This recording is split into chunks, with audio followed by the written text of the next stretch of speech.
জীবনের শেষ নিঃশ্বাস পর্যন্ত এই পাপ থেকে বেঁচে থাকবো, তবে তাদের সফলতা কেউ ঠেকাইতে পারবে না। ফামান যুহজিহা আনিন নার ওয়া উদখিলাল জান্নাহ, যেই ব্যক্তি আগুন থেকে মুক্তি পেল, জান্নাতে প্রবেশ করলো, ফাকাদ ফাজ, আল্লাহ বলছে সে জিতে গেল, সে জিতে গেল। কে জিতছে?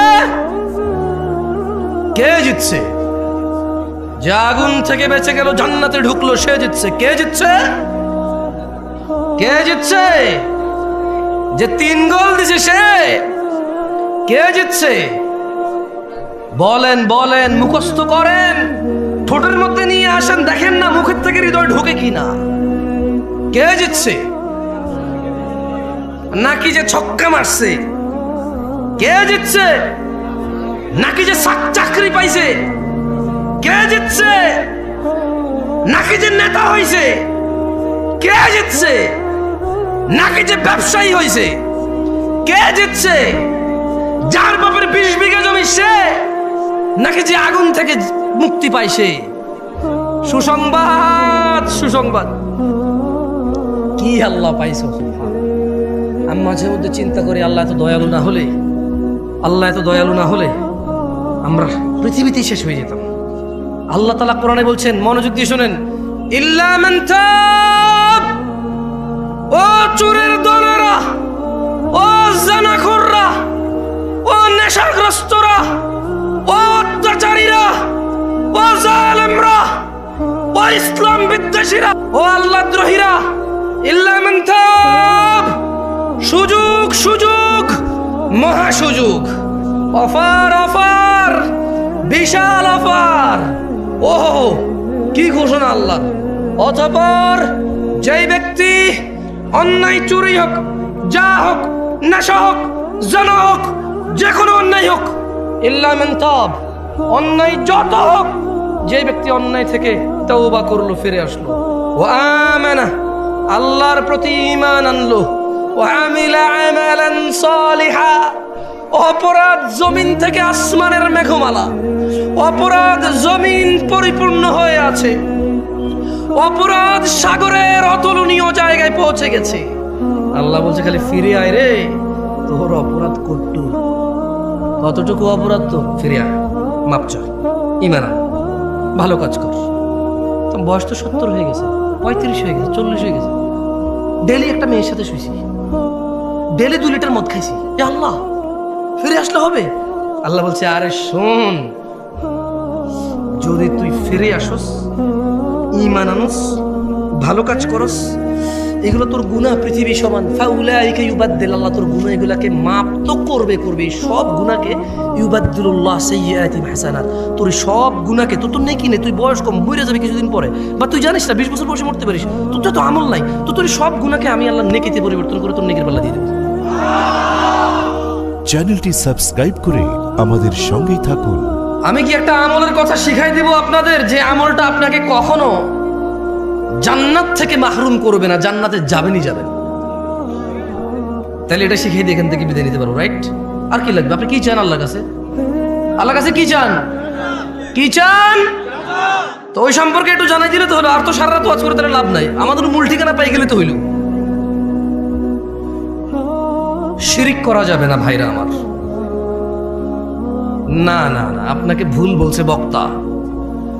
শেষ নবীর উম্মত আমরা, নবীর উম্মত তোরা কখনো শিরিক করতে পারে না, একদম ভুল বলছে। সূরা ইউসুফ, সূরা নাম ওয়া মা ইউমিনু আকসারুহুম বিল্লাহ ইল্লা ওয়া হুম মুশরিকুন। আপনার হুজুর বলছে যে একবার মুসলমানের ঘরে জন্ম নিয়ে নিলে, বাপ আর দাদা যদি মুসলমান হয়ে যায়, যদি আপনার দাদা আর বাপ কোন রকমের মুসলমান হয়, তাহলে আপনার দ্বারা শিরিক আর সম্ভব না। আপনার হুজুর বলছে, আমি বলছি, এরকম মাইকে এসে, কেমন? ওইদিকে সূরা ইউসুফ কি আমাদের নবী মুহাম্মদের উপরে সাল্লাল্লাহু আলাইহি ওয়াসাল্লাম নাজিল হয়েছে নাকি অন্য নবীর উপরে? তাইলে এখানে আল্লাহ বলছেন যে ওয়া মা ইউমিনু আকসারুহুম বিল্লাহ, আল্লাহ তাআলা বলছে যে এই যে মানুষকে তুমি দেখছো মুহাম্মদ সাল্লাল্লাহু, এদের অধিকাংশ মানুষ প্রথমে ঈমান আনে। প্রথমে কি আনে? কি আনে? মানে এরা স্বীকার করে। বাচ্চা দেয় কে? বৃষ্টি দেয় কে? সুস্থ করে কে? এরা ঈমান আনে। ইল্লা ওয়াহুম মুশরিকুন। তবে এদের যারা ঈমান আনে এদের অধিকাংশ 50%-এর উপর হলো মুশরিক, শিরিক করে। ওই কল্পনা থেকে বের হন যে আপনার বাপ দাদা মুসলমানের জন্য আপনার দ্বারা শিরিক হবে না, কেমন? ওটা থেকে বের হন। আর শুনেন, খালি যে মাজারে গিয়ে, মন্দিরে গিয়ে, তারপরে হচ্ছে কোনো মানুষের পায়ের নিচে, তারপর হচ্ছে কোনো নেতার নিচে, পয়সাওয়ালার নিচে, কোনো মহিলাকে পাওয়ার জন্য এভাবে করলে যে শিরিক হয় তা না। শুধু শিরিক এভাবে হয় না। জাবের রাদিয়াল্লাহু আনহু থেকে বর্ণিত, তিনি বলেন, কি বলেন? তিনি বলেন যে বাইনার রাজুলি ওয়া বাইনাশ শিরকি ওয়াল কুফরি তারকুস সালাহ। একজন ব্যক্তি শিরিক আর কুফরের মধ্যে পার্থক্য হচ্ছে নামাজ ছেড়ে দেওয়া। বুঝাইতে পারছি? আমি বলি নাই, জাবের রাদিয়াল্লাহু আনহু বলছেন। বলেন না যে নতুন কথা বলছি। আরে ভাই, আপনি শুনেন নাই? এটা 1450 বছর পুরনো। আপনার মুহাদ্দিসরে জিজ্ঞেস করেন না, আপনার এখানে আলিয়া মাদ্রাসার প্রিন্সিপালকে, জিজ্ঞেস করেন না আপনার মসজিদের জুমার খতিবকে, জিজ্ঞেস করেন না আপনার পাড়ার ডাবল টাইটেল পাস মাওলানাকে। বলেন না যে মাওলানা সাহেব, খতিব সাহেব, একটু বলেন না নামাজ ত্যাগকারীর বিধান ইসলামে কি? বুখারী, মুসলিম, তিরমিজি, আবু দাউদ, মুসনাদ আহমদ, বাইহাকি, মুআত্তা মালিক। হ্যাঁ, আপনি যে বইগুলোর নাম জানেন ওনাকে বলেন না যে সবগুলা বইকে একত্রিত করে, সবগুলা বই থেকে নির্যাস বের করে সালাত ত্যাগকারীর বিধানকে ইসলামে একটু আমাকে পড়ে শোনান। আপনাকে বলতে হবে বাইনাল মুনাফিকিন, বাইনানা ওয়া বাইনাল মুনাফিকিনা শুহুদুল ইশা ওয়াস সুবহ লা ইস্তাতিউনাহুমা। আপনার মোল্লা, মুন্সি, মুহাদ্দিস আমার মতো আর কি, যারা আপনারা 3-4 হাজার টাকা বেতনে রাখেন, দাম নাই আর কি, যারা আমার মতো, যাদের মসজিদের ইমামদের, হ্যাঁ, ওনাকে বলেন না যে হুজুর আমি শুধু জুমা পড়ি, তাও রুকুতে যায় নামাজ ধরি, সালাম ফিরানোর পর সবার আগে বের হওয়া লোকটা আমি খুব চালাক, 2 রাকাত বরাবর পাইয়া যাই। সবাই পড়ে 5 মিনিট নামাজ 2 রাকাত পায়, আমি পড়ি 3.5 মিনিট, তারপরে 2 রাকাত পাই। কেমনে? সবাই বুকা আল্লাহু আকবার যায় ধরছে নামাজ, আমি সোজা রুকুতে যায় পাইছি 1.5 মিনিট পড়ার পরে। তার মানে আমি টাইম সেভ করছি, দারুণ। আমি যে কি বুদ্ধিমান, আল্লাহ, আমি যে কি চালাক। ইমাম সাহেব, আপনি বুঝেন না, আপনি জানেন না আমি কত ক্লেভার, আমি হেভি জিনিয়াস টাইপের জিনিস। হ্যাঁ, চিন্তা করেন, তোরা 5 মিনিট পড়ে 2 রাকাত, আমি 3.5 মিনিট পড়ে 2 রাকাত আমি। এবং ইমাম সাহেব নামাজ শুরু হয় আল্লাহু আকবার দিয়ে, শেষ হয় আসসালামু আলাইকুম দিয়ে। আমি আসসালামু আলাইকুম বলছি, সবার আগের লোকটা আমি বাইরে হয়েছি, তার মানে নামাজ শেষ, আমি নাই ওইখানে, আমি টাইম সেভ করছি। আপনি চালাক না? এই ছেলে, তুমি চালাক না? তুমি তো এটাই করো। তোমার হুজুরকে বলো না, তুমি যাকে বিশ্বাস করো তাকে বলো না যে ইসলামে হাদিসের যে গ্রন্থগুলো আছে ওখান থেকে একটু বলেন তো, আমি শুধু জুমার 2 রাকাত পড়ি, আর কোনো নামাজ পড়ি না আমি, আর ঈদের নামাজ পড়ি, আর কেউ মারা গেলে আমার, তাও যদি আমার নানি, দাদি, নানা, নানু, খালা, খালু, ফুফা, ফুফি, হ্যাঁ, আত্মীয় স্বজন, চাচা, জ্যাঠা, একেবারে নিকটবর্তী হলে আমি জানাজায় অংশগ্রহণ করি। এর বাইরে আমি নামাজ পড়ি না। আমার বিধান কি ইসলামে? শুনেন, আপনার হুজুর থেকে শুনে নিয়েন আপনার আলেম থেকে, শুনে নিয়েন আপনার বিশ্বস্ত মানুষটা থেকে, যাকে আপনি শ্রদ্ধা করেন। আজকে আমাকে নিয়ে আসছেন, আমি বলে দিই, দেখিয়ে এগুলো এসে বলতে হবে। যদি সে আপনাকে আদর করে এইভাবে মাথা বুড়ি বলে যার সমস্যা নেই, ঠিক হয়ে যাবে, তো ওনার ব্যাপার। আর যদি বই থেকে নিয়ে আসে কথা, কোথায় থেকে? বই থেকে নিয়ে আসতে বলবে যে বাইনানা ওয়া বাইনাল মুনাফিকিন শুহুদুল ইশা ওয়াস সুবহ লা ইস্তাতিউনাহুমা। বলতে হবে যে আল্লাহর নবী বলছে আমাদের মুসলমানদের আর মুনাফিকদের মধ্যে পার্থক্য হচ্ছে ফজর আর ইশায় উপস্থিত হওয়া। লা ইস্তাতিউনাহুমা, মুনাফিকরা ফজরে আর ইশায় উপস্থিত হতে পারে না। আল্লাহ নবী মুনাফিক বলছে তাদেরকে। আপনি আজকে শুনছেন এটা? কি বলেন? 1450 বছর পুরনো। এটা আমি বলতে হচ্ছে কেন জানেন? আপনি বলবেন যে দূর থেকে কোন ছেলে আসছে, বাপ দাদা 14 গোষ্ঠী শুনি নাই, ও নতুন কথা কয়। না না, আপনি শুনছেন আজকে, এইটা নতুন কথা না। এটার বয়স 1450 ক্রস করছে। কেমন? মানে আপনার আব্বার আব্বা, তার আব্বার আব্বা, তার আব্বার আব্বা, তার আব্বার আব্বা, তার আব্বার আব্বা, তার আব্বার আব্বা, তাদের সবার আব্বার আব্বার আগে কথা এটা। আপনি বলবেন যে কি কথা বলে, বাপ দাদার জন্মে শুনে নেই। আর দূর, তোমার বাপ দাদার 14 গোষ্ঠীর 14 বার যোগ্য লেয়ার আগের কথা এটা। এত পুরনো কথা তুমি শুনো নাই কখনো, সময় পাও নাই শুনতে। এটা বলতে হবে। আরেকটা কি বলবে? আরেকটা বলতে হবে যে যে বাইনাল আবদি ওয়া বাইনাল কুফরি তারকুস সালাহ, কাফের আর মুমিনের মধ্যে পার্থক্য হচ্ছে নামাজ ছেড়ে দেওয়া।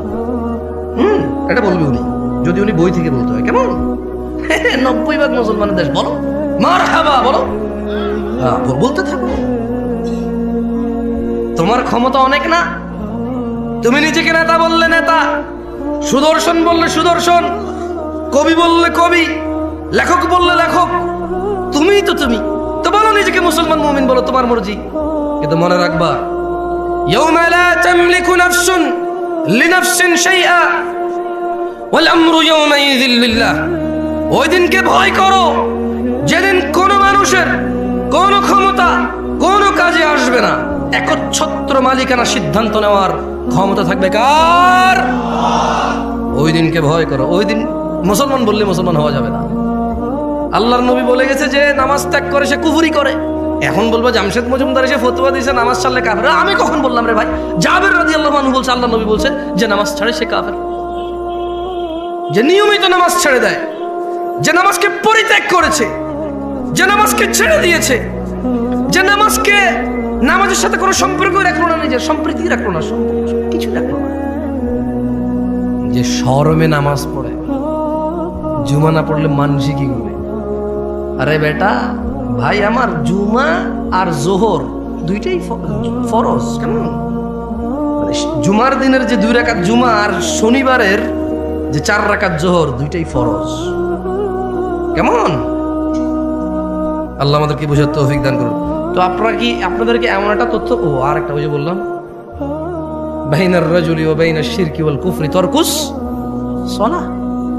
নিশ্চয় বান্দা মুশরিক কাফেরের মধ্যে পার্থক্য হচ্ছে নামাজ ত্যাগ করা। বহু দূর থেকে আসছি, এই পুরো কাউনিয়ার সবাই যদি জান্নাতে চলে যায়, যদি আমি না যেতে পারি, এতে আমার কোনো সফলতা নাই। এই পুরো কাউনিয়ার সবাই যদি জাহান্নামের নিম্ন স্তরে চলে যায়, যদি আমি মুক্তি পেয়ে যাই, এতে আমার কোনো লস নাই। তাই এমন একটা ইবাদতের কথা, এমন একটা দুষ্কৃতির কথা, এমন একটা পাপের কথা বলে যেতে চাই, যেই পাপকে পরোয়া করলে এই রাজাঘাটের মানুষের জান্নাত হবেই হবে। আমি বলিনি, আল্লাহ বলেছে। যদি রাজাঘাটের নারী ও পুরুষরা, যদি রাজাঘাটের ধনী ও দরিদ্ররা, যদি রাজাঘাটের যুবক ও বৃদ্ধরা, সুস্থ অসুস্থরা যদি সিদ্ধান্ত নেয় এই পাপ সম্পর্কে আমরা সতর্ক হব, জীবনের শেষ নিঃশ্বাস পর্যন্ত এই পাপ থেকে বেঁচে থাকব, তবে তাদের সফলতা কেউ ঠেকাইতে পারবে না। ফামান যুহজিহা আনিন নার ওয়া উদখিলাল জান্নাহ, যেই ব্যক্তি আগুন থেকে মুক্তি পেল, জান্নাতে প্রবেশ করলো, ফাকাদ ফাজ, আল্লাহ বলছে সে জিতে গেল, সে জিতে গেল। কে জিতছে? কে জিতছে? যে আগুন থেকে বেঁচে গেল, জান্নাতে ঢুকলো, সে জিতছে। কে জিতছে? কে জিতছে? যে 3 গোল দিছে সে। কে জিতছে? বলেন বলেন, মুখস্থ করেন, ঠোঁটের মধ্যে নিয়ে আসেন, দেখেন না মুখের থেকে হৃদয় ঢোকে কিনা। কে জিতছে? নাকি যে ছক্কা মারছে? কে জিতছে? নাকি যে চাকরি পাইছে? কে জিতছে? নাকি যে নেতা হইছে? কে জিতছে? নাকি যে ব্যবসায়ী হইছে? কে জিতছে?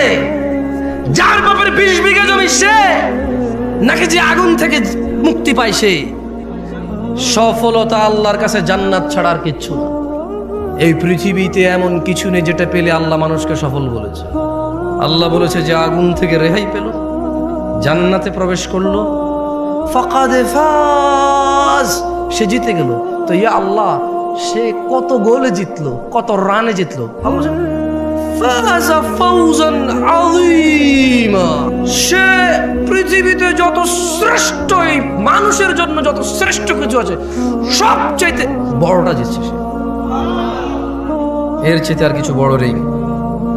লুকমান হাকিম বলেছিল, আল্লাহ মুহাম্মদ সাল্লাল্লাহু আলাইহি সাল্লামকে বলতেছেন, ওয়াইদ ক্বালা লুকমান,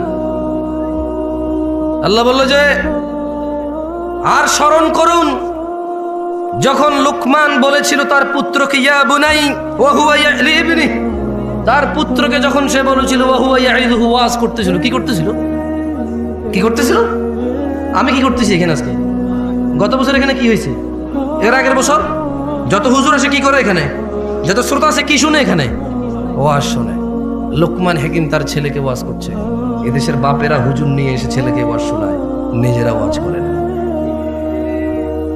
যেদিন বাপ তার ছেলেকে ওয়াজ করবে, স্বামী তার স্ত্রীকে, দাদা তার নাতিকে, নাতি তার দাদাকে, মা তার মেয়েকে, বাপ তার মেয়েকে, চাচা তার ভাতিজিকে, মামা তার ভাগ্নিকে, ভাগিনাকে, পাড়া প্রতিবেশী তার পাড়া প্রতিবেশীকে যেদিন ওয়াজ করবে, সেই দিন ওই একটা ইসলামের বিধানকে প্রস্তুত করার জন্য দু চারটা সুন্নতকে ছোট করা লাগবে না। সেদিন সবাই জেনে যাবে। কেমন? ওয়াইদ ক্বালা লুকমান, স্মরণ করুন লুকমান লিবনি, তার ছেলেকে ওয়াজ করছিল, ওয়া হুয়া ইয়াইদু, ওয়া হুয়া ইয়াইদু, তার ছেলেকে সে ওয়াজ করছিল কি, ইয়া বুনাই, ও আমার আদরের ছেলে, লা তুশরিক বিল্লাহ, তুমি আল্লাহর সাথে শরীক করিও না, ইন্না শিরকা লা যুলমুন আযীম, হে আমার ছেলে, শিরক পৃথিবীর যত অপরাধ উপস্থিত আছে সবচেয়ে বড় অপরাধ। এখন প্রশ্ন হতে পারে, 1000 লিটার মদ খেলে আর শিরিক করলে কোনটা বড় অপরাধ? এখানে কোরআনুল কারীমে সূরা লুকমানে আল্লাহ বলছে যে ইন্না শিরকা লা যুলমুন আযীম, নিশ্চয়ই শিরিক সবচেয়ে বড় অপরাধ। প্রশ্ন আসতে পারে, এদেশের নেতারা কয়েক হাজার কোটি টাকা দুর্নীতি করে নিয়ে চলে গেছে, এটা হিসেব হবে? মানুষের টাকা, কার টাকা?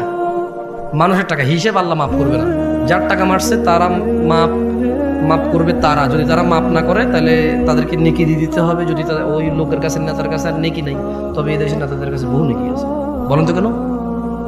এই মসজিদ মাদ্রাসার লোকেরা নেতার কাছে যায় 2 লাখ টাকার জন্য দাঁড়ায় থাকে। ওর বাপ কি করতে রে, তুই যে 2 লাখ টাকার জন্য গেলি, ও কোত্থেকে টাকা আনবে? এই ওর বাপ কি করতো আমি চিনি না, ওর বাপের ও নিজে কি করতো? এই মসজিদে 1 লাখ, ওই মাদ্রাসায় 2 লাখ, ওই স্কুলে 5 লাখ, ওই এতিমখানায় মেয়ের বিয়েতে 10 লাখ আনে কোত্থেকে রে টাকা? ওর বাপের কয় বিঘা জমি ছিল রে? ও কি ব্যবসা করে? কত ব্যবসার নাম?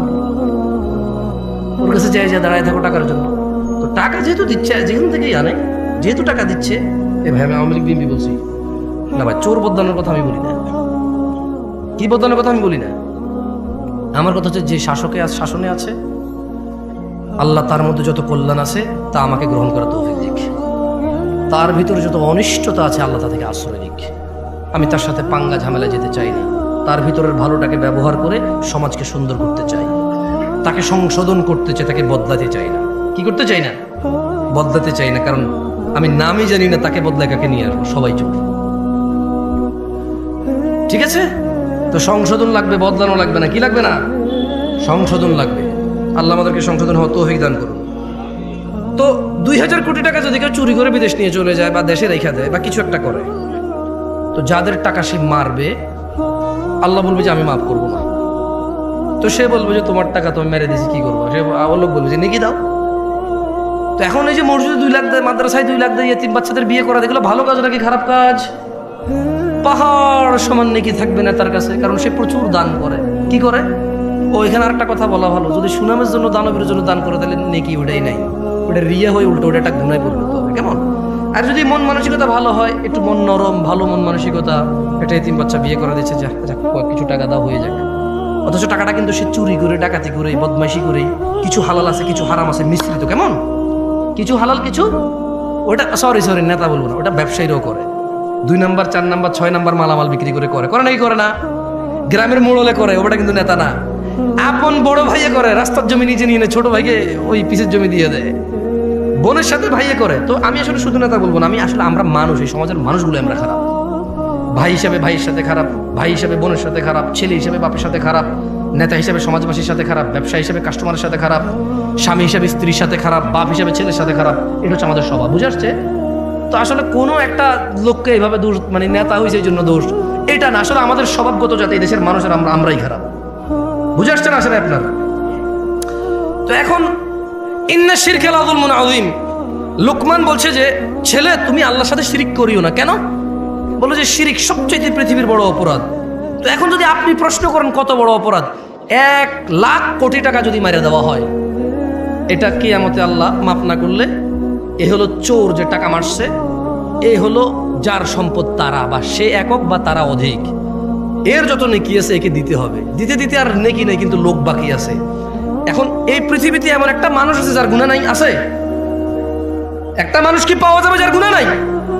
তো এখন এই যে ওই যে চোর বাটপার অন্যের হক মাইরা খাইছে, এর কাছে আর নেকি নাই, এখন লোক বাকি আছে যাদের হক এর কাছে রয়ে গেছে, এদের গুনাহগুলো সব এর কাছে আসবে। ইন্না লিল্লাহি ওয়া ইন্না ইলাইহি রাজিউন। সেই নেকির পাহাড় নিয়ে এসে মানুষ সবার গুনাহ নিয়ে গুনার পাহাড় নিয়ে যাবে। এবারে আসেন, এরপরে কি হবে? এর সমস্ত নেকি শেষ, সব মানুষের গুনাহ এর কাছে চলে আসছে, এইবার কি হবে ওর? এটা প্রশ্ন থাকতে পারে না? ধরে নেন ওর শিরিক করে নাই, কি করে নাই? কি করে নাই? আল্লাহ বলছে যে ইয়াগফিরু লিমান ইয়াশা, যাকে খুশি মাফ করে দেবে। বুঝে দিবেন নাই কি বলছে আল্লাহ? আরে ভাই, চোরদেরকে উৎসাহিত করতেছি না, ভুল বুঝিয়েন না আপনারা। অধিকাংশ চোরই মুশরিক বেনামাজি, অধিকাংশ চোর মুশরিক বেনামাজি, অধিকাংশ চোর ডাকাত আল্লাহকে অস্বীকার করে। আচ্ছা, একটা কথা বলি আপনাকে, মাশাআল্লাহ আপনার ঠান্ডা চুপ আছে, একটু মনোযোগ দিয়ে শুনেন। জেনা করা কি? ন্যাংটা থাকা কি? ন্যাংটা থাকা কি? আরে আমি নাস্তা আমরা জোর করব। ন্যাংটা থাকা কি? গুনাহ। গুনাই তো, হারাম তো গুনাই। শরম না? শরম না? শুকর খাওয়া কি? আচ্ছা, কালকে বাংলাদেশের বইতে লেখা হলো, আমি ওয়াল্লাহি, আল্লাহ সাক্ষী, আল্লাহ সাক্ষী, কসমে বিল্লাহি তাআলা, আল্লাহকে সাক্ষী রেখে বলছি, আমি বর্তমান যে সরকার বা এর আগের সরকার বা পরে কি আসবে আমি এত নন অফ কনসার্ন না। ধরেন এই দেশে শিক্ষা নীতিমালা হয়, অনেক কিছু বইতে আসতেছে, যেমন এই দেশের সায়েন্স আর্টসের অনেক বইতে লেখা আছে সব ধর্ম ম্যান মেড, মানুষের বানানো ধর্ম, কেমন লেখা আছে বইতে। আপনি কি করবেন? কি করবেন আপনি? টিচার পড়াবে না? এটা পড়াবে, ছাত্ররা পড়বে। ধরেন কালকে বইতে লিখলো,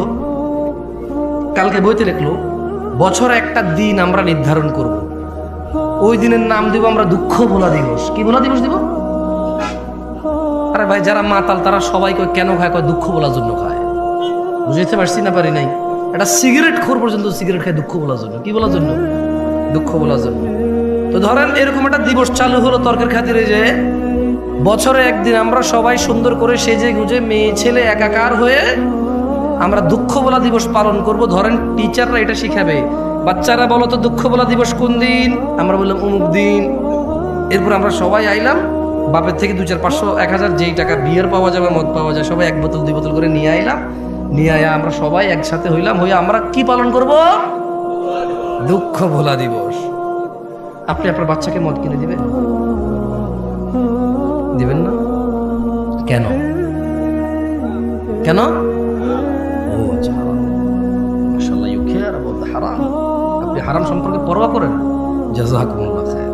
শুনে খুব ভালো লাগলো। আচ্ছা, ধরে নেন পরশু একটা দেশে, এই দেশ না জানি, এই দেশ নিয়ে কথা বলে খুব বাউরে বাপ ঝামেলা আছে। আচ্ছা, উদাহরণের মধ্যে যে কোনো দেশে হলি হলো, কেমন? আমরা একটা দেশের নাম দিলাম কল্পনা। ও না, ওটা মনির খানের হয়ে যাবে পরে, সমস্যা হবে। ওটা দিয়ে চলে আসতে হবে। কি নাম দেওয়া যায়? একটা দেশের নাম দেন তো, মানে কাল্পনিক। ভাই, এটা বাংলাদেশের ভিতরে, আমি এই দেশ নিয়ে কথা বলতে চাই না, আমি পাগল। এত বড় ভুল আমি করবো না, দাঁড়ান। টংটাং, কারণ টংটাং দেশে যে কোনো কিছু হইতে পারে। যে দেশের নাম টংটাং, সেই দেশে যে কোনো কিছু হইতে পারে। এখন একটা দেশের নাম ধরে নেন টংটাং, ওই দেশে কিছু মুসলমান বসবাস করে, কিছু হিন্দু বসবাস করে, কিছু বৌদ্ধ বসবাস করে, কিছু খ্রিস্টান বসবাস করে, কিছু নাস্তিক বসবাস করে, কিছু ইয়াহুদি বসবাস করে, নাসারা বসবাস করে, এভাবে বহু ধর্মের ধর্ম মানে বসবাস করে। ধরে নেন ওই দেশের গভর্নমেন্ট হঠাৎ করে বলল আমরা সৌন্দর্য প্রদর্শন দিবস পালন করব। কি দিবস? এবং তারা তাদের শিক্ষকদেরকে বলে দিল বইতে একটা অধ্যায় সৌন্দর্য প্রদর্শন অধ্যায়। কি অধ্যায়? তো ওই দিন আমরা যাপন করব কিভাবে? তারা বললো যে সৌন্দর্য যেহেতু প্রদর্শন, তাইলে সবাই জামা কাপড় ছাড়া আসলেই ভালো হবে, পুরুষ দেখা যাবে। আরে আশ্চর্য, হাসতেছেন কেন? কি প্রদর্শন? তাইলে যার শরীরে যতটুকু অংশ আছে, যে যত বেশি করে দেখাবে সে পুরোটাই দেখাইলো, রাইট? এটা তাদের লজিক। এটা কার লজিক? তাদের লজিক। কোন দেশের? টংটাং দেশের লজিক। এখন টংটাং দেশের মুসলমানরা বলো কি, আমার বাচ্চাকে আমি ঘর থেকে জামা কাপড় কোনো কিছু ছাড়া স্কুলে পাঠাবো আজকে সৌন্দর্য প্রদর্শন দিবস পালন করার জন্য? শুধু বইতে লেখা আছে তাই? শুধু সরকার বলছে তাই? শুধু এদেশের বড়রা বলছে তাই? শুধু এদেশের ইঞ্জিনিয়াররা ডাক্তাররা বলছে তাই?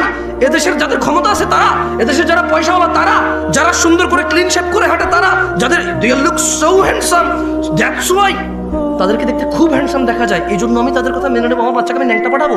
আমার 12 বছরের যুবতী মেয়ে, আমার 15 বছরের যুবতী মেয়ে, আমার 18 বছরের যুবতী মেয়ে, আমার 20 বছরের যুবক ছেলেকে আমি কাপড় চোপড় ছাড়া পাঠাবো? ইম্পসিবল। বলবে, রাইট? আপনারা বলবেন? এরকম বলবেন তো না? দেখতে টংটাং দেশের মতো আপনারা বলবেন, রাইট? আচ্ছা, এরপর ধরেন কিছুদিন পর দিবস একটা আসবে, দুঃখ বলা দিবস। টংটাং দেশে কি বলা দিবস আসবে? ওই দিন বইতে এরকম লেখা থাকবে, স্যাররা শিখাবে, শোনো, জানে না, বুঝে নাও, এরকম একটা দিন আসছে, অমুক দিন অমুক অমুক কিছু করছে, সে যেহেতু চলে গেছে, তাহলে আমরা প্রচুর দুঃখ পাই তার জন্য। আমরা কি করবো? আমরা কি মদ খাবো? কি খাবো আজকে? টংটাং দেশ যে কোনো কিছু হতে পারে ভাই। এখন টংটাং দেশের মুসলমান হঠাৎ বলো কি আস্তাগফিরুল্লাহ, কি পাগল নাকি রে ভাই? ও আমার ক্ষমতায় আছে, ও আমার নেতৃত্বে আছে, আমাকে শাসন করবে, অন্যায়ের প্রতিবাদ করবে, আমি ভালো করলে পুরস্কৃত করবে, খারাপ করলে শাস্তি দিবে। ও মদ খাওয়াবে কেন আমার বাচ্চাকে? টংটাং দেখছে মানুষ এটা মেনে নেবে না, বাচ্চাকে বলবে আজকে স্কুলে যাওয়ার দরকার নাই, যা হয় হবে, বাদ দাও। বলবে কি না? আপনারা কি করবেন? তো এই যে যারা আমাদের জন্য, ভাষার জন্য, স্বাধীনতার জন্য, আমাদের জন্য এই পৃথিবী ছেড়ে চলে গেল এই দেশে, এই দেশ থেকে তারা সুন্দরী স্ত্রী, ছোট ছোট বাচ্চা কাচ্চা কোলেছিল, বৃদ্ধ বাবা মা ছিল তাদের, তারাই হয়তো পরিবারের একমাত্র উপার্জনকারী ছিল। ওর স্ত্রীর গর্ভে একটা 9 মাসের বাচ্চা ছিল। ও বেচারা ভাষার জন্য হোক, স্বাধীনতার জন্য হোক, ওর স্ত্রী সন্তানের ইজ্জত রক্ষার জন্য হোক, আর পরাধীনতায় বিরক্ত হয়ে নিজের পরবর্তী প্রজন্মকে স্বাধীন একটা রাষ্ট্রে দিয়ে স্বাধীনতা দিয়ে যাওয়ার জন্য হোক, ও বেচারা লড়াই করতে চলে গিয়ে জীবন দিয়ে দিল। ওর বাচ্চাটা ভূমিষ্ঠ হলো ইতিম হয়ে। ওর বাচ্চাটা পৃথিবীতে আসার আগে ইতিম হয়েছে, ও জীবন বিলিয়ে দিল। এখন আপনারা বলছেন যে ওদেরকে আমরা স্মরণ করতে হবে টন টন টন টন টন টন টন গান গাইয়া। আপনারা বলতেছেন যে তারা যেহেতু আমাদের জন্য জীবন দিয়ে চলে গেছে, একটা দিন আমরা নির্ধারণ করব, ওই দিন মুসলমানের ছেলে মেয়ে একত্রিত হয়ে একাকার হয়ে সেজে গুজে ফুল মাথায় দিয়ে খোপায় দিয়ে, ছেলে তার হাতে ফুল নিয়ে, মেয়ে তার খোপায় ফুল নিয়ে যাবে, কোনো এক পাথরে দাঁড়াবে, ছবি তুলবে, জুতা নিয়ে উঠবে না, মোজা নিয়ে উঠবে না, নানা ধরনের নিয়ম থাকবে। আর সারা দিন শুধু আল্লাহ যে মিউজিককে হারাম করেছে, ইসলাম যে মিউজিককে হারাম করেছে, মদ হারাম করেছে কে? ন্যাংটা হওয়া হারাম করেছে কে? মিউজিক হারাম করেছে কে? তো টংটাং দেশের মানুষ তো মিউজিকটা আল্লাহ হারাম করেছে, এজন্য মিউজিক দিয়ে কাউকে সম্মান করবে না। আপনারা কেন করছেন? টংটাং দেশের মানুষের মতো হইতে পারবে না। এতটা বিবেকহীন হয়ে গেছে। মানে বইতে লেখা থাকবে, কেউ একজন বলবে আচ্ছা মৃত ব্যক্তি গান বাজালে সম্মান পায়, এটা কে বলছে ভাই? মিউজিক বাজাইলে যে আমার জন্য উৎসর্গ করেছে তার প্রাণ, যে আমার মাথার মণি, যে আমার আবেগের জায়গা, আল্লাহ তাদের উপর সবার উপর সন্তুষ্ট হলো, জান্নাত দান করুন। যার যার ইমান আমল যতটুকু ছিল আল্লাহ প্রত্যেকটুকু কবুল করুন, আর আল্লাহ তাদের সাথে ইনসাফ করুন। যেহেতু আমরা জানি না এখানে হিন্দু বৌদ্ধ মুসলিম সবাই ছিল, আল্লাহ ইনসাফ করুন। আল্লাহ কি করুন? কথা বলছিলাম, লুকমান তার ছেলেকে ওয়াজ করছিল, লা তুশরিক বিল্লাহ, আল্লাহর সাথে শরীক করিও না। ইন্নাশ শিরকা লাযুলমুন আযীম, শিরক সবচাইতে বড় পাপ। কত বড় পাপ! এই পৃথিবীর সমস্ত জিন আর মানুষ একত্রিত হয়ে যদি কোনো পাপ রটনা করে, এর চাইতে বড় পাপ শিরক। কত বড় পাপ! ছোট্ট একটা উদাহরণ দিয়ে, যদিও এই উদাহরণ কিচ্ছু না, ওয়াল্লাহি এই উদাহরণ একেবারেই মিলবে না, তবুও দিচ্ছি। একটা লোক পুরুষ, একটা লোক মহিলা, এই পুরুষ এই মহিলাকে বিয়ে করেছে, বুঝে আসছে? এখন তারা স্বামী স্ত্রী। এখন এই মহিলা জোরে জোরে কথা বলে, পুরুষ তাকে বলে যে তোর এত জোরে কথা বলে আমার ভালো লাগে না রে। মহিলা তাও জোরে কথা বলে, পুরুষ বিরক্ত বলে যে কোন পাপ করছে জীবনে, বিপদ গলায় করছে। বাট মহিলাকে ঘর থেকে বের করে না, কি করে না, গায়ে হাত দেয় না, বিরক্ত হয়। ওর বউ পান খায়, বললো যে তুই এত অল্প বয়সে পান খাওয়া শুরু করে দিলি, এমনি এমনি চা বাঁচতে আরে আমার বিচ্ছিরি লাগে দেখতে আমার। কিন্তু বউকেও তালাক দেয় না, বাপের বাড়ি পাঠায় না, গায়ে হাত তোলে না, ওর জন্য জামা কিনে, কাপড় কিনে, ওর জন্য সুন্দর সুন্দর চুড়ি কিনে, লিপস্টিক কিনে, আলতা কিনে। ওর বউটা ওর মায়ের সাথে বিয়াদবি করে, কি সুন্দর করে বোঝায়, তুই তো মা হইছিস, আমাদের তো বাচ্চা কাচ্চা আছে, আমার মাটা বাপের একমাত্র পোলা আমি, আমার তো দুইটা ভাই নাই যে আমি যদি খেয়াল না রাখি আরেক ভাইয়ের বউ খেয়াল রাখবে, একটু খেয়াল রাখ না, আমরা ভদ্র পরিবারের লোক, আমি যদি তোর গায়ে হাত তুলি এখন, তোর সাথে ঝগড়া করি, মানুষ কি বলবে? ছেলের মাও বোঝে যে পরিবারটা সম্মানী, এই জন্য ছেলের বউ যত কিছুই করুক অতটা মানে প্রতিক্রিয়া দেখায় না, মনে করে যে বোঝে না, অবুঝ, এরকম করে ছেড়ে দেয়। ও বউয়ের গায়ে হাত তোলে না, বাপের বাড়ি পাঠায় না, তালাক দেয় না। ছেলেটা প্রায় তার বউয়ের মোবাইল এঙ্গেজ পায়, যখনই বলে তোমার মোবাইল ব্যস্ত পেলাম কেন, বউ বলে যে খালার সাথে কথা বলতেছি, মার সাথে কথা বলতেছি, বোনের সাথে কথা বলতেছি। সে প্রায় এঙ্গেজ পায়, বিরক্ত হয়। ছেলেটা তার বউকে বলে তুমি ফেসবুক কেন চালাও, আমার পছন্দ না। তার বউ বলে যে চালাবো না, এরপরে বলে যে শুধু এই তো মাঝে মধ্যে একটু স্ক্রলিং করবো, আমি কারোর মেসেজ টেসেজ দিই না। ছেলেটা প্রায় দেখে যে বউ ফেসবুক চালায়, সে বিরক্ত হয়, বউর গায়ে হাত তোলে না, বাপের বাড়ি পাঠায় না, তালাক দেয় না। হঠাৎ যদি এই ছেলেটা ঘরে এসে দেখলো তার বউয়ের বিছানায় অন্য পুরুষের সাথে বউ শুয়ে আছে, এখন কি করবে সে?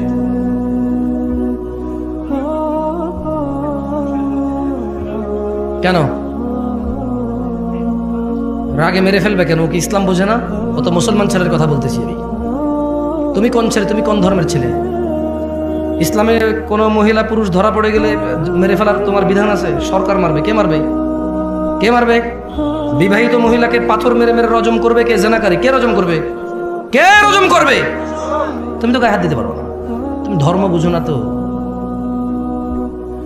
যটুক আছে ওটুক নিয়ে মস্করা করো, গজল গায়া গায়া, যটুক টুকটাক দেখা যায় ওটুক নিয়ে মস্করা করো, গজল গায়া, গান গায়া, সিনেমা নাটক করে, কৌতুক করে ধর্ম শিখাও। এখন সিনেমা করে দেখি তো, টেলিভিশনে আসে একটা ইসলামের শিক্ষা, কোরআন হাদিস দিয়ে আর হচ্ছে না, এবার নাটক করে শিখাইতে হবে। এই পর্যায়ে চলে গেছো তুমি। কেন মারবা? মেরে ফেলবা কেন? ওর বউ আরেকজনের সাথে শুয়ে আছে, তুমি মেরে ফেলবা কেন? তোমার বউ, তোমার মেরে ফেলা বৈধতা আছে ওই মহিলাকে? বলে যে মেরে ফেলবার আগে ওকে তালাক দেওয়া বৈধতা আছে, ওকে বাপের বাড়ি পাঠিয়ে দেওয়ার বৈধতা আছে, মুসলমান শাসকের হাতে তুলে দেওয়ার বৈধতা আছে। যে বিচার হোক, আর বিচার হবে কেন? বিবাহিত মহিলা জানা করলো কেন? বিবাহিত পুরুষ জানা করলো কেন? ওর বিচার হবে, ওকে পাথর বেঁধে মেরে ফেলতে হবে। কে মারবে? শাসক মারবে, পুলিশ। এই দেশে পুলিশ আছে না? অথবা কোনো বাহিনী তৈরি হবে, সরকার তৈরি করবে। কে তৈরি করবে? হুজুর আমাদের দেশ সরকার। তো আমি তোমার দেশ নিয়ে কথাই বলতেছি, আমি কথা বলতেছি ইসলাম নিয়ে। আমি কি এখন বাংলাদেশকে হিসেব করে কথা বললে হবে? ইন্ডিয়া, পাকিস্তান, সৌদি আরব, ইরান, নেপাল, ভুটান নিয়ে কথা বললে হবে? আমি কথা বলতে হবে ইসলামের বিধান নিয়ে। এবার কি তোমার আছে আর কি তোমার নাই? যা তোমার আছে তা তুমি পাবা, আর যা তোমার নাই জব তুমি আল্লাহকে দিবা। আমি এখানে কি করবো? আমার কি করার আছে, কি ক্ষমতা আছে আমার করার? এই তোমরা কি কথা বুঝো আমার? এখন এই ছেলেটা দেখলো তার স্ত্রী অন্য কারো বিছানায় শুয়ে আছে। আচ্ছা, এই যে তার মাকে কষ্ট দিল, এই যে মহিলা জোরে জোরে তার সাথে কথা বলল, এই যে মহিলা পান খায়, এই যে মহিলা সারা দিন ব্যস্ততা, মোবাইলে ব্যস্ত পায়, এই যে মহিলা ফেসবুক চালায়, ও কিন্তু তালাক দেয় নাই, দিছে? বলেন তো এবার ও রাখবে? আপনি বললে একটা পুরুষ, অথচ ওর বউকে যদি ওই পুরুষের সাথে না দেখতো, ও জানতেই পারতো না। এই কথা জানতে পারতো? ক্ষমতা আছে। ধরেন ওর বউ একটা পুরুষের সাথে শুইল, ও 3 দিন পরে বাড়ি আসলো, ও ওর বউর সাথে শুইল, ও ওর কি বুঝার ক্ষমতা আছে ওর বউ আরেকজনের সাথে ছিল? আরে জোরে জবাব দেন ভাই। যেই পুরুষ তার বউ যদি আরেকজনের সাথে শোয়, এরপরে সে যদি ওই স্ত্রীর কাছে যায়, যেই পুরুষের এতটুকু ক্ষমতা নাই বুঝার যে অন্য কারোর সাথে ছিল, ওই পুরুষ যদি দেখে আরেকজনের সাথে শুয়েছে, ও ঘৃণায় লজ্জায় রাগে ক্ষোভে দুঃখে ওকে পুরো পৃথিবীর বিনিময় দিলেও বলবো যে বউ আমি রাখবো না ভাই। যার ভিতরে ন্যূনতম লজ্জাবোধ আছে, গায়রাত আছে, গায়রাত মানে বোঝেন আত্মমর্যাদা, কি মর্যাদা, সে রাখবে না। তো বলবো যে ভাই এত কিছু জানি না, আমি জুলুমের শিকার হয়ে গেছি, ওর মোহর কত 20 লাখ, এ ভাই একটা কিডনি খুল লইয়া যায়, সরা দেখলে আমার মেজাজ গরম হয়। আল্লাহ এরকম বলবে, যার ভিতরে ন্যূনতম আত্মমর্যাদা আছে সে বলবে যে 20 লাখ তো নাই, কিডনি একটা নিয়ে যা, 2 কিডনি লাগে না, 1 কিডনি বাঁচা যায়, ওর নিয়ে বাঁচা যাবে না ভাই, কিডনি ছাড়া বাঁচা যাবে গ্যারান্টি আছে, ওর সাথে বাঁচবো না। ও আমাকে ধোকা দিছে, ও আমার বংশ মর্যাদা নষ্ট করছে, ও আমার বংশ নষ্ট করে দিছে। এখন যে বাচ্চাটা আছে এটা কি আমার না আমার, আমি সেই সন্দেহে আছি। ও আমার আগামী প্রজন্ম ধ্বংস করে দিছে, আমার আগামী প্রজন্মের যে বাতি আমার, সে বাতি আমার কিনা আমি জানি না, আমি এতটা দুঃখে আছি। এবং যে নিষ্পাপ সন্তানটা আছে ওর ঘর থেকে হইছে, ওকে বিদায় করে দেওয়ার পর ওই বাচ্চাটাকে দেখলে আমার ওর কথা মনে পড়বে, আর আমি সন্দেহে থাকবো এটা কি আমার বাচ্চা না অন্য কারো। ওকে সরাও, কিডনি নিয়ে যাও, ওকে সরাও, 1 কিডনি দিয়ে বাঁচা যায়। ও আমার আগামী প্রজন্ম ধ্বংস করে দিছে, ও আমার বংশের বাতি শেষ করে দিছে, ওকে সরাও। সেই জায়গায় শিরিক আল্লাহ কিভাবে মানবে? অথচ তিনি জানে ওয়াহুয়া খালাকাক, তিনি তোমাকে সৃষ্টি করেছে কোথায় থেকে?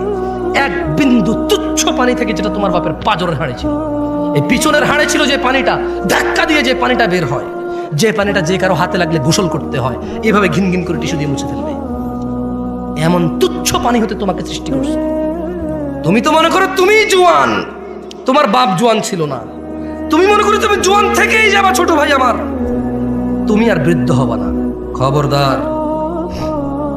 আন আবি বকর রাদিয়াল্লাহু আনহু قال, আবু বকর রাদিয়াল্লাহু আনহু থেকে বর্ণিত তিনি বলেন, قال النبي صلى الله عليه وسلم, আল্লাহর রাসূল সাল্লাল্লাহু আলাইহি সাল্লাম বলেছেন, আলা উনাব্বিউকুম বিআকবারিল কাবাইর, ও আমার উম্মতরা, তোমাদেরকে কি আমি বলে দেব পৃথিবীর সবচেয়ে বড় অপরাধ কি? ক্বালু বালা ইয়া রাসূলুল্লাহ, সাহাবারা সবাই বললেন, হ্যাঁ আল্লাহর রাসূল আপনি বলে দেন না, এই পৃথিবীতে যত অপরাধ আছে সবচেয়ে বড় কোনগুলা?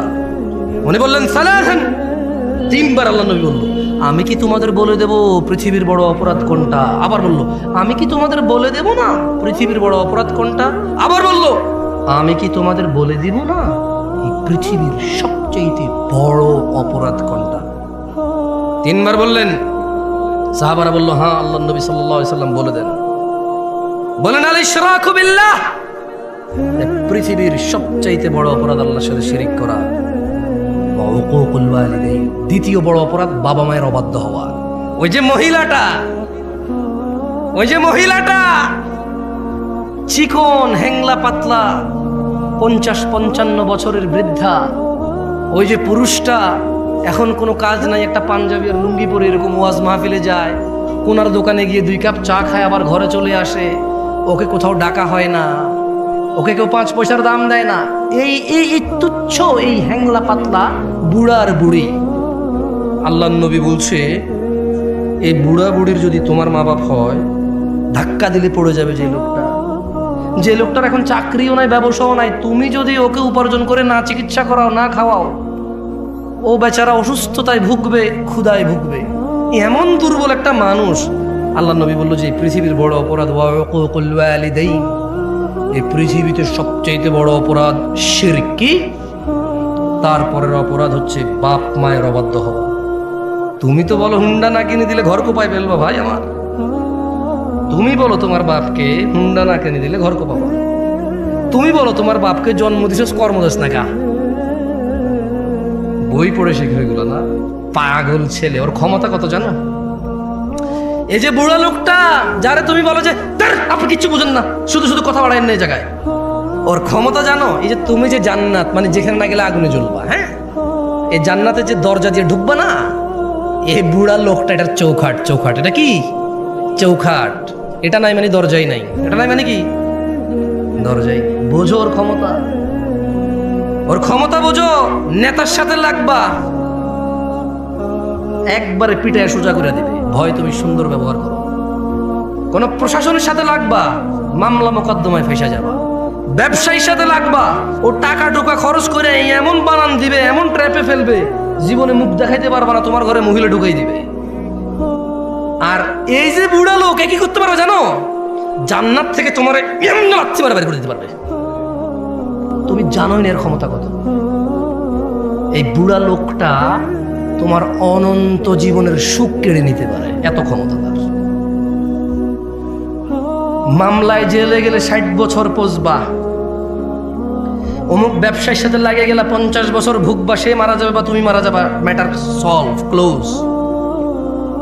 বুঝে আসছে না, আসে নাই? আর এই বুড়া লোকটার সাথে যদি লাগো না, এই বুড়ির সাথে যদি লাগো না,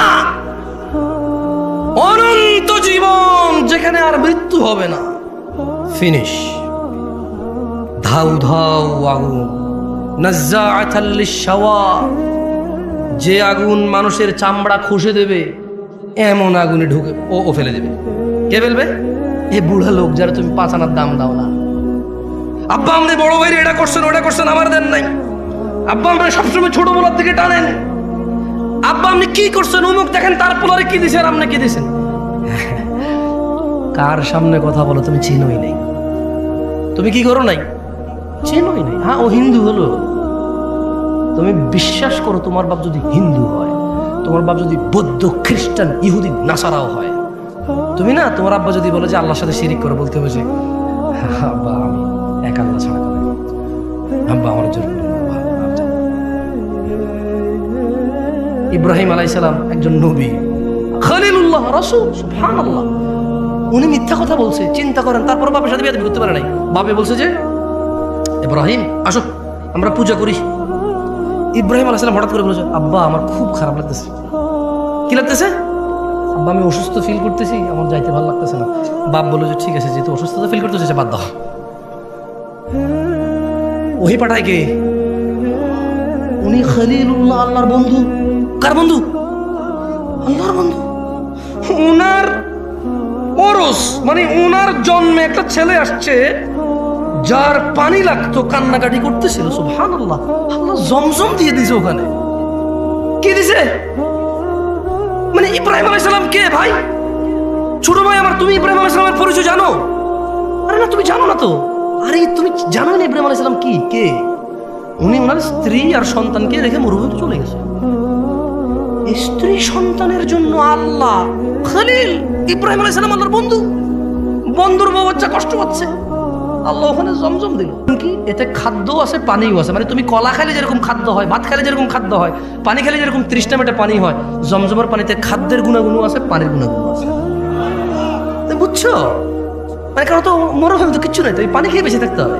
সুবহানাল্লাহ, এত ভালোবাসে আল্লাহ ইব্রাহিম আলাইহিস সালামকে। এত ক্ষমতাবান মানুষ, এত ক্ষমতাবান মানুষ। বাপ বললো যে চলো পূজা করবা। আব্বা খুব খারাপ লাগছে। বললো যে আরে আমার ছেলেটা খারাপ লাগতেছে। আচ্ছা ঠিক আছে চল।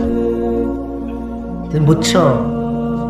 বলা যাবে না আব্বা আপনি মুশরিক, আর তুমি বলো যে আব্বা আপনি বেকার, আব্বা আপনি জুয়া খেলেন, বাপারে মারতে যাও। তুই কি করছস? জুয়া খেলছো সারাদিন। আমার ও আল্লাহর বান্দা, জুয়া কি তোর সাথে অপরাধ রে? জুয়া তোর সাথে অপরাধ? তোর বাপের, তোর বাপ নেশা করে, তোর সাথে অপরাধ বেটা। হ্যাঁ, এই নেশাখোরটারই তো খাচ্ছিস এখন পর্যন্ত, এই জুয়ারিটা তো খাচ্ছিস এখন পর্যন্ত। এখন পর্যন্ত যে বিয়ে করতে যাবি না, ওর পোলা হিসেবে তোর কাছে মেয়ে বিয়ে দিব মানুষ। তোর অত যোগ্যতা রে, তোর মেয়ে বিয়ে দিবে। এই এত খারাপ মানুষটা এখনো তোর ছত্র ছায়া আছে, তোর ছায়া হয়ে আছে রে। এত খারাপ লোকটা এখনো তোর ছায়া। এখনো তুই ছাদের নিচে বৃষ্টি থেকে আর রোদ থেকে বাঁচিস, ওর বানা।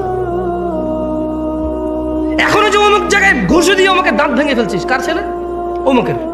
আরে ওর বাপটা তো খুব মিশুক মানুষ, আমাদের বন্ধু মানুষ ছিল। আচ্ছা ছাড়ো, আমি ওর বাবার সাথে কথা বলবো। এই যে তুই মারামারি করছিস, ওর জন্য বেঁচে গেছিস রে ছোট ভাই আমার। কত ক্ষমতাবান মানুষের সাথে বেয়াদবি করিস। আহ ছোট ভাই আমার, বাপ মায়ের সম্মান কর। পৃথিবীর সবচেয়ে বড় অপরাধ হচ্ছে আল্লাহর সাথে শিরিক করা, ওয়া উকুকুল ওয়ালিদাইন, পিতামাতার সাথে অন্যায় আচরণ করা। যাই হোক, ওয়াজালাসা ওয়া কানা মুত্তাকিয়ান ফাকাল, আল্লাহর নবী হেলান দেওয়া ছিল, দুইটা অপরাধের কথা বললো। একটা কি? আরেকটা কি? এই তৃতীয় একটা অপরাধের কথা বলতে গিয়ে ওয়াকানা ওয়াজালাসা ওয়াকান, উনি এভাবে হেলান দিয়ে বসা অবস্থায় এই দুইটা বলছে। কিভাবে হেলান দেওয়া অবস্থায়? যে কোনো ভাবে উনি হেলান দেওয়া ছিল, ঠিক আছে? তো এরপরে উনি হেলান থেকে উঠে গেছেন, উঠে গিয়ে বললেন আলা ওয়া কাউলু জুর, মিথ্যা সাক্ষ্য দেওয়া। কি সাক্ষ্য দেওয়া? কি সাক্ষ্য দেওয়া? কি সাক্ষ্য দেওয়া? এই দেশে একজন লোকের জেল হয়ে গেছে খারাপ মানুষ ছিল বলে। ওই সাক্ষীকে পরে ধরার পরে বললো যে আমি দেখিনি। দেখেন, পৃথিবীর সবচেয়ে বড় অপরাধ শিরক, তারপরে বাপ মা। আল্লাহ নবী হেলান দিয়ে বলছেন দুইটা কথা। এরপর তিনি সাডেনলি হেলান থেকে উঠে গেছেন, উঠে গিয়ে বললো যে আলা ওয়া কাউলু জুর, এবং মিথ্যা সাক্ষ্য দেওয়া। قال فما زال يكررها حتى قلنا ليت له سكت। আল্লাহর নবী হেলান দিয়ে উঠছে, ছোট ভাই আমার মিথ্যা সাক্ষী দিস না, বোন আমার মিথ্যা সাক্ষী দিও না। আল্লাহর নবী হেলান থেকে উঠে গিয়ে বলল মিথ্যা সাক্ষী দেওয়া, মিথ্যা সাক্ষী দেওয়া, মিথ্যা সাক্ষী দেওয়া, মিথ্যা সাক্ষী দেওয়া, মিথ্যা সাক্ষী দেওয়া। সাহাবারা সবাই বললেন ওহো, উনি বলতেইছিলেন। আমরা সবাই ইতস্ত বোধ করলাম যে আহা, এইবার যদি আল্লাহ নবী একটু চুপ করতো, এইবার যদি আল্লাহর নবী একটু নীরব হইতো। এই মিথ্যা সাক্ষ্য দেওয়ার কথা উনি বলতেছিলেন, রিপিট again. তিনি এটা বলছেন। সাহাবারা ভাবতে বাধ্য হলেন, ও আল্লাহ নবীর কষ্ট হচ্ছে, বলতেছে যদি উনি একটু আবার বন্ধ করতে পারেন। মিথ্যা সাক্ষ্য দেওয়া এত বড় অপরাধ, বুঝে আসছে? কিরে, এতে ওইটা বেশিরভাগ ছোট পোলা পানি করে ঢিল মারছে গাছের আমে, পড়ছে যায় জানালায়, ভেঙে গেছে গ্লাস। তো বাড়িওয়ালা বলে যে কে মারছে, তুই দেখছিস? আমি দেখিনি। কি বলে আমি দেখিনি। ছোট ভাই, মিথ্যা সাক্ষ্য দেওয়া পৃথিবীর বড় অপরাধ। যাই হোক, আমি আমার বক্তব্য লম্বা করব না, তবে একটা কথা বলছিলাম যে তোমাদের একটা অপরাধের কথা বলে যাব, যে অপরাধ তোমাদেরকে কখনোই জান্নাতে নিয়ে যাবে না। আর তোমাদের এই একই অপরাধের কথা বলে দেবো বলছিলাম, যে অপরাধ তোমাকে জান্নাতে, যে আমল তোমাকে জান্নাতে নিয়েই ছাড়বে। কি জান্নাতে যেতে রাজি আছো? কারা কারা জান্নাতে যেতে রাজি? আল্লাহ আমাদের কবুল করুন। শোনো আমার ভাইরা, যে অপরাধ ক্ষমা হবার নয়। দেখো, ওই যে বললাম দুর্নীতি, চাঁদাবাজি, মিথ্যা, বহুত কিছু অপরাধ আছে, একটা অপরাধ ক্ষমা হবে না। আল্লাহ বলছে ইন্নাল্লাহ, নিশ্চয়ই আল্লাহ, লা ইয়াগফির, ক্ষমা করবে না, আইয়ুশরাকা বি, যে আল্লাহর সাথে শিরিক করে, ওয়া ইয়াগফির, ক্ষমা করে দেবে, ক্ষমা করে দিতে পারে, ক্ষমা করবেন ওনার ইচ্ছা, মা দুনা যালিক, পৃথিবীতে যত অপরাধ আছে, লিমান ইয়াশা, ওনার ইচ্ছা, যে কোনো যত খুশি অপরাধ মাফ করবেন, শিরিক ছাড়া। ওয়া মান ইউশরিক বিল্লাহ, যে আল্লাহর সাথে শিরিক করলো, ফাকাদ দাল্লা দালালান বাঈদা, সে সবার চাইতে বেশি পথভ্রষ্ট হলো। দ্বীনি ভাইরা, তাওহীদের দিকে ফিরে আসুন। আল্লাযীনা আমানু ওয়া লাম ইয়ালবাসু ঈমানাহুম বিযুলমিন উলাইকা লাহুমুল আমন ওয়া হুম মুহতাদুন। হিদায়াত প্রাপ্ত কেউ নয় এই পৃথিবীতে, কোন মোল্লা, মুন্সি, গাজী, হাজি, মুফতি, মুহাদ্দিস, সাধারণ অসাধারণ, পুরুষ নারী, ধনী দরিদ্র, কেউ হিদায়াত প্রাপ্ত নয় ওই ব্যক্তি ছাড়া। আল্লাহ বলছে যারা ঈমান আনছে। কি আনছে? এরপরে বললেন যে এবং তাদের ঈমানের সাথে শিরিককে যুক্ত করে নাই। দেখছেন, সূরা ইউসুফে বলছে ঈমান আনার পর শিরিক করে, রাইট? সূরা ইউসুফে কি বলছে? ঈমান আনার পর। এই দেখেন, এই যে এটা কি সূরা আল আনামের ৩০ নম্বর আয়াত, এখানেও সেম কথা বলতেছে। তার মানে মুসলমান হওয়ার পরেও মানুষ শিরিক করার সম্ভাবনা, মুসলমান হওয়ার পরে শিরিক করার কি তো নাইরে। আল্লাহ কেন কোরআনে বলতেছে সূরা আল আনামে যে আল্লাযীনা আমানু, যারা ঈমান আনে, ওয়া লাম ইয়ালবাসু ঈমানাহুম বিযুলম, এবং তাদের ঈমানের সাথে শিরিক করে না, উলাইকা লাহুমুল আমন, নিরাপত্তা তাদের জন্য যারা ঈমানের মধ্যে শিরিক করে না, ওয়া হুম মুহতাদুন, এবং এরাই হেদায়েত প্রাপ্ত। যারা ঈমানের সাথে শিরিক করে না। দিনী ভাইরা, আমি বক্তব্য লম্বা শেষ করে চলে যাব, অনেক দূরে যাবো, আপনারা অনেক দূর থেকে আসছেন। অনেক দেখেন, শিরিক যদি না বুঝে আসে আপনার, আমি আপনাকে আবারও একটা হাদিস, কয়টা হাদিস, একটা হাদিস আমি আপনাকে পড়ে শোনাই, এখান থেকে বিদায় নিতে চাই। আপনারা আমার মুখে মুখে কি হাদিসটা পড়বেন? ঠিক আছে, শোনেন। মক্তবে পড়ছেন কারা কারা? হাত তোলেন তো। মক্তবে মক্তবে মক্তবে পড়ালেখা করছেন? মাশাআল্লাহ মাশাআল্লাহ, তাইয়্যিব তাইয়্যিব।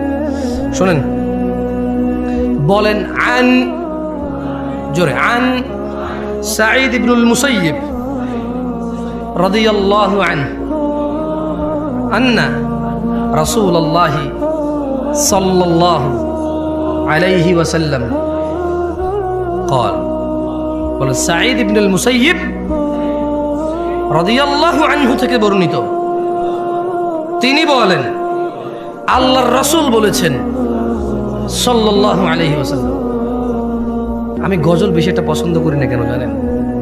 কারণ গজলে নবীউন নবীউন নবী, নবী নবী নবী বলতে থাকে, সাল্লাল্লাহু আলাইহি ওয়াসাল্লাম বলার সুযোগ নেই গায়কের।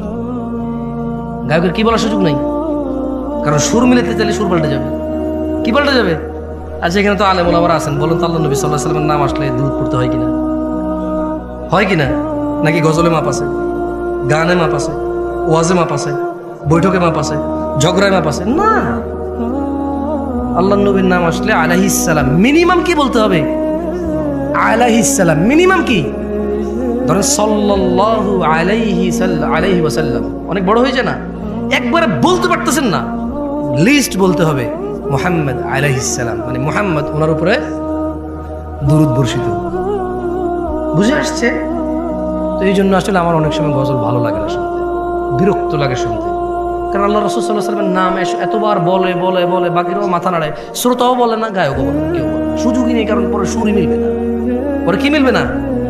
বলেন, সুর মিলানো জরুরি নাকি আল্লাহ নবী সাল্লাল্লাহু আলাইহি ওয়াসাল্লামকে সম্মান করা জরুরি? যাক, বলেন বাইনানা ওয়া বাইনাল মুনাফিকিন, বাইনানা ওয়া বাইনাল মুনাফিকিনা, জোরে বলেন সবাই, শুহুদুল ইশা ওয়াস সুবহ লা ইস্তাতিউনাহুমা। এখানে বলছে যে আল্লাহ নবী সাল্লাল্লাহু আলাইহি ওয়াসাল্লাম বলেছেন, মুসলমান আর মুনাফিকের মধ্যে পার্থক্য হচ্ছে ফজর আর ইশায় উপস্থিত হওয়া, মুনাফিকরা পারে না। এবার বলেন আন জাবির রাদিয়াল্লাহু আনহু, জাবির রাদিয়াল্লাহু আনহু থেকে বর্ণিত, তিনি বলেন, একটু জোরে বলেন, মুখস্থ করেন এটা। আমি চলে যাব, গত বছরও আসছে, আগামী বছরও আসবে, কোনো লাভ হবে না আপনারা। একটু মুখস্থ করেন, দেখেন কোনোদিন যদি কাজে চলে আসে। কেমন? অনেক সময় দেখেন একটা নাট পড়ে আছে, কোনো কাজে লাগে না, হঠাৎ এক জায়গায় লেগে যায়, এবং যে জায়গায় লাগে এই জায়গায়, মানে আপনি নাইলে যে কি হইতো আল্লাহ জানে, নাইলে যে কি হইতো আল্লাহ জানে। মুখস্থ করে নেন, ধরে নেন, ওই স্পায়ার নাটই ধরে নেন নাই একটা হাদিস, দেখেন না কোন দিন কোন কাজে লেগে যায়, আর আপনার কিচ্ছু লাগবে না। বলেন জাবির রাদিয়াল্লাহু আনহু থেকে বর্ণিত, তিনি বলেন আল্লাহর নবী সাল্লাল্লাহু আলাইহি ওয়াসাল্লাম বলেছেন, বাইনার রাজুলি ওয়া বাইনাশ শিরকি ওয়াল কুফরি তারকুস সালাহ। বান্দা শিরক ও কুফরের মধ্যে পার্থক্য হচ্ছে নামাজ ত্যাগ করা। এখন আপনারা শিরিক, কুফরি, মুনাফিকি এগুলোর কি পরোয়া করবেন আপনাদের ব্যাপার। তবে একটা আয়াত পড়ে বিদায় নিব, ভালো হয়ে যাও যুবক, ছোট ভাই আমার। তোমার আব্বা জওয়ান ছিল, তো দেখো বুড়ো হয়ে গেছে, তুমি হয়ে যাও। বেঁচে থাকলে বুড়ো হওয়া আসা তুমি মুক্তি পারবো না। যদি বেঁচে থাকো 50, 60, 70, 80, তো বুড়া হয়েই যাবা, এই চামড়া ভাঁজ হয়েই যাবে, এই যৌবন থাকবে না, থাকবে না চিরকালে দাপট আর নেতৃত্ব আর ব্যবসা বাণিজ্য, সম্পদ, গ্রহণযোগ্যতা চিরকাল থাকবে না। ভালো হয়ে যাও ভাই আমার। আচ্ছা হুজুর, আমার বয়স 50, এক ওয়াক্ত নামাজও পড়ি না জুমা ছাড়া। হুজুর, আমার বয়স 40, জুমা ছাড়া কোনো নামাজ পড়িনি, ঈদ ছাড়া। আরেকজন বলে যে ভাই, আমি কত জেনা করেছি জানেন, কত নেশা করেছি জানেন। আজকের দিনে আমার সলিউশন কি? আমার বয়স 50, কোনো নেকি নাই। সুসংবাদ, সুসংবাদ, কি আল্লাহ পাইছো। আমি মাঝে মধ্যে চিন্তা করি, আল্লাহ এত দয়ালু না হলে আমরা পৃথিবীতেই শেষ হয়ে যেতাম। আল্লাহ তাআলা কোরআনে বলছেন, মনোযোগ দিয়ে শোনেন, ইল্লা মান তাব, ও চোরের দলেরা, ও জানাখোররা, ও নেশাগ্রস্তরা, ও অত্যাচারীরা, ও জালেমরা, ও ইসলাম বিদ্বেষীরা, ও আল্লাহদ্রোহীরা, ইল্লা মান তাব, সুযোগ সুযোগ, মহা সুযোগ, অফার অফার, বিশাল অফার। ওহো, কি ঘোষণা আল্লাহর! অতঃপর যেই ব্যক্তি অন্যায়, চুরি হোক, যা হোক, নেশা হোক, জানা হোক, যে কোনো অন্যায় হোক, ইল্লা মান তাব, অন্যায় যত হোক, যে ব্যক্তি অন্যায় থেকে তওবা করলো, ফিরে আসলো, ও আমানা, আল্লাহর প্রতি ঈমান আনলো, ও আমিলা আমালান সালিহা, অপরাধ জমিন থেকে আসমানের মেঘমালা, অপরাধ জমিন পরিপূর্ণ হয়ে আছে, অপরাধ সাগরের অতুলনীয় জায়গায় পৌঁছে গেছে। আল্লাহ বলছে, খালি ফিরে আয় রে, তোর অপরাধ কতটুকু অপরাধ তোর, ফিরে আয়, মাপ চায়, ঈমান আন, ভালো কাজ কর। তো বয়স তো 70 হয়ে গেছে, 35 হয়ে গেছে, 40 হয়ে গেছে, ডেলি একটা মেয়ের সাথে শুয়েছি, ডেলি 2 লিটার মদ খাইছি, এ আল্লাহ, ফিরে আসলে হবে?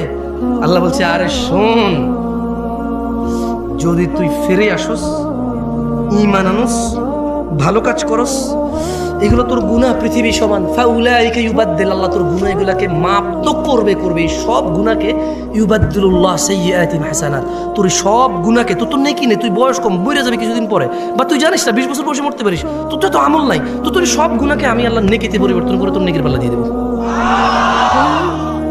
আল্লাহ, এটা কোনো হাদিস না যে আপনি জাল বলবেন, এটা কোনো হাদিস না আপনি দৈহিক বলবেন, এটা কোনো হাদিস না আপনি তর্ক বিতর্কে লেগে যাবেন, এটা সূরা কোরআনের আয়াত, একেবারে আমি ব্যাখ্যাও করি নাই। আল্লাহ বলছে, ইল্লা মান তাব, অতঃপর যে তওবা করে, ও আমানা, ঈমান আনে, ও আমিলা আমালান সালিহা, ভালো কাজ করে, ফাউলাইকা ইউবাদদিলুল্লাহু সাইয়্যাতিহিম হাসানাত, আল্লাহ তার সকল গুনাহকে নেকিতে পরিবর্তন করবে। এবার এই অফার আপনি নেবেন কিনা এটা আপনার ব্যাপার। তবে এই অফার পেতে হলে কি করতে হয়? প্রশ্ন, তওবা কেমনে করে? প্রশ্ন, তওবা কেমনে করে? গুনাহ কেমনে নেকিতে পরিবর্তন করব? শুধু মাপ না, এটি নেকি হয়ে যাবে। ধরে নেন, বাংলাদেশ সরকার বলল, কার কাছে কত জাল টাকা আছে, 30শে ফেব্রুয়ারি 2024 এর মধ্যে সমস্ত জাল টাকা এনে জমা দাও, সেম আসল টাকা নিয়ে যাও, তবে আর কখনো জাল টাকা বানাইতে পারবা না, যদি বানাও মৃত্যুদণ্ড, যদি বানাও কি। এখন এক লোক বলল যে, এই যে বললো সমস্ত জাল টাকায় আসল টাকা দিবে, আমার কাছে 20,000 কোটি টাকা আছে জাল টাকা। ধরেন গভর্নমেন্ট বললো যে ডাজেন্ট ম্যাটার, যত আছে 20,000, 50,000, 1 লাখ কোটি টাকা থাক, ডাজেন্ট ম্যাটার, তবে আজকে এখানে জমা দিতে হবে, এই টাইমের ভিতরে জমা দিলে তোমার এই যত টাকা জাল আছে অত টাকার বিনিময়ে আসল টাকা দেবে সরকার, এবং এরপরে আর তোমাকে কি করবে, যদি এরপরে অপরাধ করো মৃত্যুদণ্ড, এরপর অপরাধ করো কি, এখন বলো 50,000 কোটি টাকা, কেউ কি মিস করবে এটা? আল্লাহ এরকমই বলতেছে যে যত অপরাধ আছে, শর্ত হচ্ছে বেঁচে থাকা অবস্থায় মাপ চাইতে হবে। কখন? শর্ত কি? কেউ কি বলতে পারেন কে কতদিন বাঁচবেন?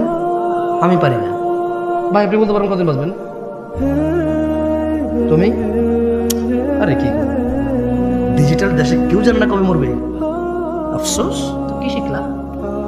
বুদ্ধি কি তেলে তুমি এত বিচক্ষণ মানুষ, কবে মরবে না